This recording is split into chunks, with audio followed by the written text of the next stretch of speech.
Hi hello guys, welcome back to AadyaColoirful. ನಾನು Suma. Friends, ಇವತ್ತಿನ ವಿಡಿಯೋದಲ್ಲಿ ನಾನು ಒಂದು ಎಗ್ ರೆಸಿಪಿನ ನಿಮ್ಮ ಜೊತೆ ಶೇರ್ ಮಾಡ್ತೀನಿ. ತುಂಬ ಈಸಿಯಾಗಿ ಇದನ್ನು ಮಾಡ್ಕೋಬೋದು. ನೀವು ಖಂಡಿತವಾಗ್ಲೂ ಒಂದ್ಸಲ ದಿಢೀರಾಗಿ ಇದನ್ನು ಒಂದ್ಸಲ ನೀವು ಟ್ರೈ ಮಾಡಿದ್ರೆ ನಿಜವಾಗ್ಲೂ ನಿಮಗೆ ತುಂಬ ಇಷ್ಟ ಆಗುತ್ತೆ. ಇದು ಎಗ್ ಪೌಚ್ಡ್ ರೆಸಿಪಿ. ಸೂಪರಾಗಿ ಇದನ್ನು ನಾವು ಬ್ರೇಕ್ಫಾಸ್ಟಿಗೆ ಅಥವಾ ಈವ್ನಿಂಗ್ ಸ್ನ್ಯಾಕ್ಸಿಗೆ ಅಥವಾ ನಮಗೆ ಸೈಡ್ ಡಿಶ್ಶಿಗಾದರೂ ಇದು ಮಾಡ್ಕೋಬೋದು. ತುಂಬ ಈಸಿಯಾಗಿ ಬ್ರೆಡ್ ಜೊತೆ ಕೂಡ ತಿನ್ಬೋದು, ಅಥವಾ ಪರೋಟ, ಚಪಾತಿ ಈ ಥರದ ಜೊತೆ ಕೂಡ ನಾವು ಇದನ್ನು ಸೈಡ್ ಡಿಶ್ ಆಗಿ ತೊಗೋಬೋದು. ತುಂಬಾ ಯಮ್ಮಿ ಆಗಿರುತ್ತೆ. ಮಕ್ಕಳಿಗಂತೂ ತುಂಬಾ ಇಷ್ಟ ಆಗ್ಬೋದು ಅಂತ ನಾನು ಭಾವಿಸ್ತೀನಿ.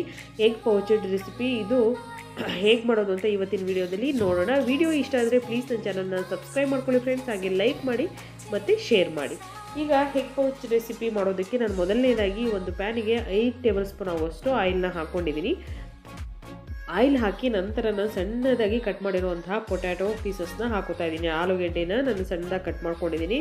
ಇಲ್ಲಿ ಸುಮಾರು ಒಂದು 2 ಆಲೂಗೆಡ್ಡೆನ ನಾನು ಕಟ್ ಮಾಡ್ಕೊಂಡಿದ್ದೀನಿ. ಈಗ ನೋಡಿ, ನೀಟಾಗಿ ಇದನ್ನು ಫ್ರೈ ಮಾಡ್ಕೊಳ್ಳೋಣ ಚೆನ್ನಾಗಿ. ಸ್ವಲ್ಪ ನೀವು ಪೆಪ್ಪರ್ ಪೌಡರ್ನ ಉದುರಿಸಿ ಬೇಕಿದ್ರೆ ಇದನ್ನು ಫ್ರೈ ಮಾಡಿಕೊಂಡ್ರೆ ಚೆನ್ನಾಗಿ ಫ್ರೈ ಆಗಿರುತ್ತೆ. ಹಾಗೆ ಇದಕ್ಕೆ ನಾನು ಇಲ್ಲಿ ಟೊಮಾಟೊ ಕೂಡ ಹಾಕ್ಕೊಂಡಿದ್ದೀನಿ, ನೋಡ್ಬೋದು ನೀವು. ಸೊ 2 ಟೊಮಾಟೊ ತೊಗೊಂಡಿದ್ದೀನಿ ನಾನು. 2 ಟೊಮಾಟೊ, 2 ಆಲೂಗೆಡ್ಡೆ ತೊಗೊಂಡಿದ್ದೀನಿ. ದಪ್ಪ ಸೈಜ್ ಆಲೂಗೆಡ್ಡೆ 2 ತೊಗೊಂಡಿದ್ದೀನಿ ನಾನು.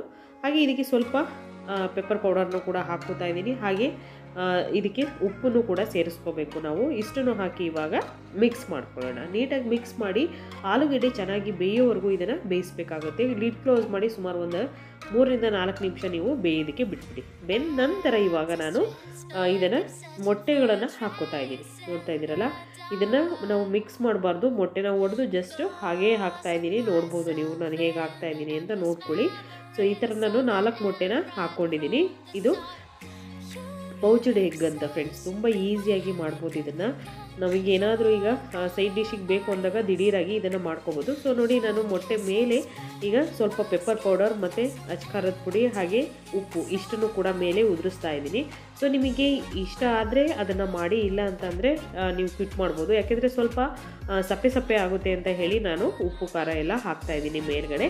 ಹಾಗೆ ಒಂದು 3 ರಿಂದ 4 ಹಸಿಮೆಣಸಿನ್ಕಾಯಿನ ಹಾಕ್ಕೊಳ್ಳಿ. ಸ್ವಲ್ಪ ಅದರ ಖಾರ ಸ್ವಲ್ಪ ಬಿಟ್ಕೊಳ್ಳುತ್ತೆ, ಅದು ನಾನು ಕಟ್ ಮಾಡಿಲ್ಲ, ಹಾಗೆ ಹಾಕಿದ್ದೀನಿ.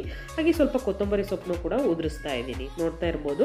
ಸೊ ಎಗ್ ಪೌಚ್ ರೆಸಿಪಿ ಇದನ್ನು ಲಿಡ್ ಕ್ಲೋಸ್ ಮಾಡಿ ನಾನು ಸುಮಾರು ಒಂದು 2 ರಿಂದ 3 ನಿಮಿಷ ಇದನ್ನು ಬೇಯಿಸ್ತಾ ಇದ್ದೀನಿ. ಬೇಯಿಸಿ ನಂತರ ಓಪನ್ ಮಾಡಿ ನಿಮಗೆ ತೋರಿಸ್ತೀನಿ. ವಾವ್, ನೋಡಿ ಎಷ್ಟು ಸೂಪರಾಗಿ ಆಗಿದೆ ಅಂತ.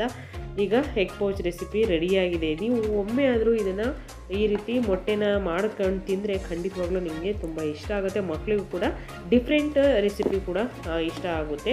ಸೊ ನೀವು ಒಂದ್ಸಲ ಮಾಡಿದಾಗ ಮನೆಯಲ್ಲಿ ಹೇಗೆ ಅನ್ನಿಸ್ತು ನಿಮಗೆ ತಿಂದಾಗ ಅಂತ ನನಗೆ ಕಾಮೆಂಟ್ ಸೆಕ್ಷನಲ್ಲಿ ಖಂಡಿತವಾಗ್ಲೂ ತಿಳಿಸ್ಬೇಕು ನೀವು. ಓಕೆ, ಫೈನಲ್ ಆಗಿ ಎಗ್ ಪೌಚ್ ರೆಸಿಪಿ ರೆಡಿಯಾಗಿದೆ. ನೀವು ಕೂಡ ಟ್ರೈ ಮಾಡಿ.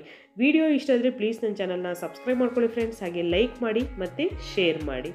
ಓಕೆ, ನೋಡಿ ಎಷ್ಟು ಯಮ್ಮಿ ಆಗಿದೆ ಅಂತ.